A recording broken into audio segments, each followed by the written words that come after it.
In this guide, I'm going to show you how to recover deleted posts on Instagram. Before we do get into this guide, make sure to like the video and subscribe to the channel with all notifications on. It really does help the channel and it lets us know that you want more content like this. We'd greatly appreciate it. And if at any point throughout this guide you did have any questions, just ask them down in the comment section below and we could help you out further. I'm going to be doing my best to reply to every single comment down there. Begin by opening up Instagram, and you need to tap on your profile icon down in the bottom right, and then you need to tap on the three lines up in the top right to open up your settings and activity.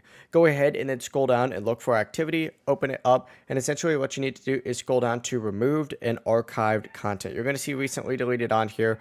Open this up, and then from here you're going to see your post and your stories as well as your reels or any other content that you might have deleted recently. Essentially just tap on whatever you want to recover. For example, this black screen that I just deleted for an example for this video, right?